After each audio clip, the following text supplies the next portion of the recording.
Okay guys, for this video, Jongjong Mohili vlog na ami dire aning hanging bridge. Hi. Hello.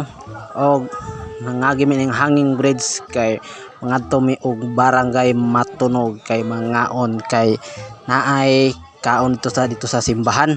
Ngadto mi kami ni Pingping og kauban ako daghan sa mga gusa tribal church. So kauban ako silang Angel o ang iyahang partner o agi mi aning hanging bridge kay bisan guba na makatabok ramon gihapon dili gyapon mi ani mamatay no. O kauban ako si Pingping akong gigunitan kay porting pagkaliho ka o kauban ako ni Saloyo wala ko kay ila ni samtang kami dire galakaw nagvideo pod in town mi dire kay galakaw tanawa si Pingping wala na hawere kay magkuan man mao nang ako gayaw-yaw yung taon ko dire kay di magpagunit usahay ni si Pingping taon kay magbuot og iyaha o karon nagugunitan yun ako kay mo kana okay mangit kuhit lagi kay gusto niya maguna siya ay pagkahuman dire hapit na gyud maabot aning finish line kay taas kaning hanging bridge diri sa Siayan o dagan jud jail kay aron maabot antong naay kaon okay naabot mi hap diri naabot na gid mi o ani lapas na gid mi sa hanging bridge na nami aning karsada guys padulong nami sa barangay Matunog o gaulat-hulat may ning kauban na mo tingilangayana kay tanan si Pingping dala na ning kwan o nanay naglatay-latay guys mo ni sila ang mga kauban ako sa church no. Si Pingping dadalag electric pan. So karon kanina pong uban oga hawid-hawid in town kay hadlokanon kining hadlokanon kay mo pay paglayat latay-latay aning hanging bridge diri sa Siayan on hadlok pod in town sila. O naninggit pa kay nahuman ako no sila. Lipayan oh.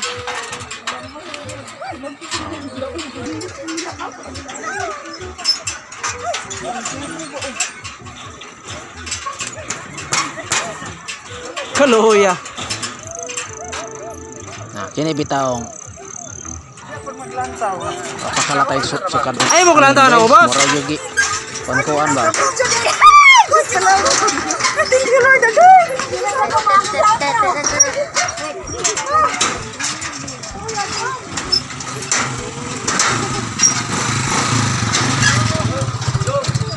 Manis pastor na ako. Panglima. Panglima Panglima kaya di sila agak pun sila. Lima na ko no. Loya.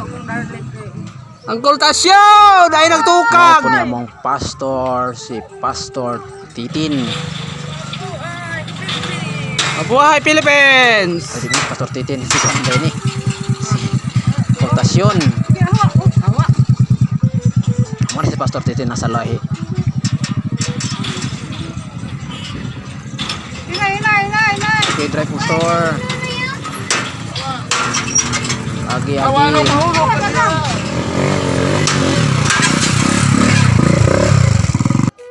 O karon naabot na gyud may aning simbahan diri sa barangay Matunog. Giandam na daan nila ang plato ug ang mga kalanon unyang alas 12.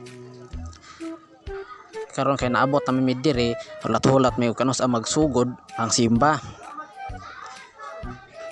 Ako rin kalantaw-lantaw kung kanos sa pakan tanawa ni kaning mga baboy ni nakuha pila ka kilo kaning babuya ni o mga lamas mo ni lutoon. So karon giandam na ang plato diri sa kasagbutan ug nagdayong na og kaldero silang angkol pastor ilan ang giandam guys kay mangaon naman kay alas 12 na dire tingkao na gyud kay nahuman na og simba o giandam na ni Angkol Pablito ang mga sudan ilan ang gihukad kay naudtohan na kastanan alas 12 na kapin ting paniudto na gyud ni og naay tibuok nga manok og manok nga giadobo og dire nakuha na gyud tanan, giserve na gyud tanan, naa na sa tanang lamisa. Og naghulat ng mikano sa kaon. Okay ni nagkaon na kay ko kay gigutom naman kay ko. Dire importante na akong kaon. Ginamay pa na ako pero nya pag utrok sukad isa na ni kaplato among sukad ani. Okay ni hapit na ko. Busog na jud kay ko sa